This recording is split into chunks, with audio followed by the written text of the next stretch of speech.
Welcome to the first edition of Bracket Watch for 2018. It's the third week of January and there are still 2 months of the regular season remaining before Selection Sunday. Here is what we know, with certainty: Villanova is very good. So are Virginia, West Virginia, Oklahoma, Purdue, and Duke. Trae Young is one of the most fun college basketball players in recent memory. The real bracket the selection committee puts together won't look much like the one in this column. That's truly about it. We have an idea of how the rest of the season will unfold, but what makes sports so great is that they don't care about our theories. That's true with every sport during every year, and it seems particularly true about college basketball in the 2017-18 season. It's a season that has already been defined by the question, wait, are we sure XYZ team is actually good?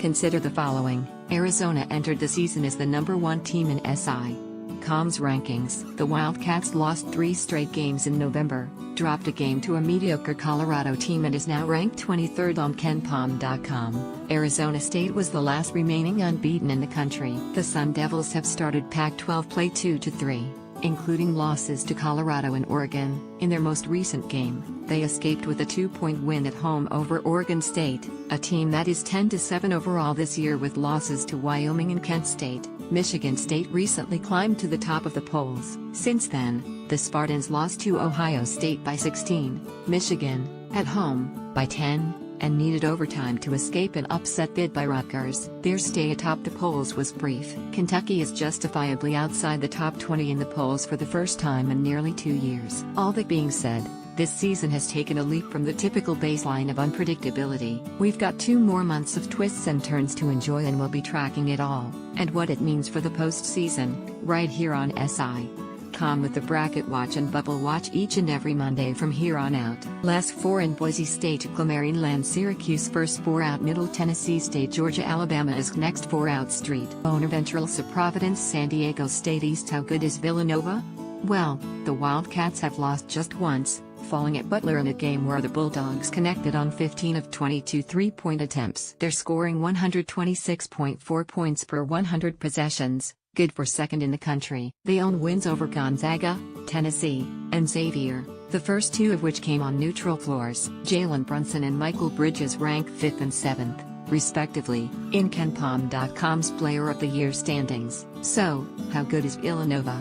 At this point of the season, it's hard to say the Wildcats are anything short of the best team in the country. South, take a few leaps of faith with us for this section. Should West Virginia and Virginia remain in the mix for #1 seeds, say, they both win their conferences, then a game played between the 2 on December 5 could factor significantly in the bracketing process. West Virginia won that game in Morgantown, 68-61. It stands as Virginia's only loss of the season to date, but it could come back to bite them. Atlanta is the host of the South region this season, while the Midwest region will stage its semifinals and finals in Omaha. Both Morgantown and Charlottesville are significantly closer to Atlanta than Omaha, meaning the Mountaineers and Cavaliers could be battling for the right to be the #1 seed a couple hundred miles closer to home. For now, we give the edge to the Mountaineers thanks, at least in part, to their win over the Cavaliers in early December. Midwest. Despite the above paragraph, no one should be sleeping on Tony Bennett's team. This is another classic Virginia squad,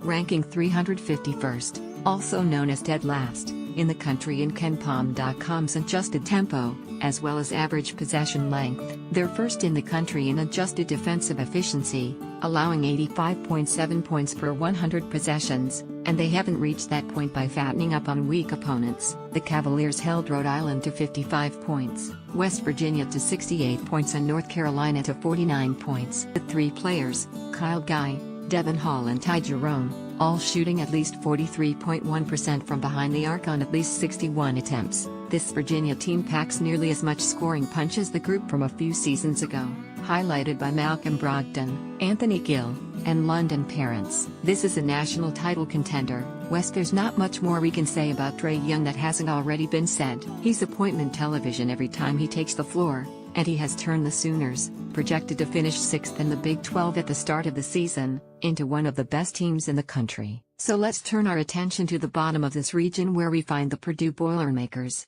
another surprise national championship contender. Purdue is one of the most experienced teams in the country, Starting 4 seniors and 1 sophomore, the Boilermakers are one of the most dangerous shooting teams in the country, ranking 7th in three-point percentage. They seemingly have on the floor, at all times, 4 guys who can stroke it from behind the arc and a 7-footer, whether it's Isaac Haas or Matt Harms, Dakota Mathias, Vince Edwards and PJ Thompson, all seniors, are all shooting at least 44.1% from 3 on at least 68 attempts. They rank 7th in the country in adjusted defensive efficiency, and 5th in adjusted defense, making them the only team in the top 10 in both.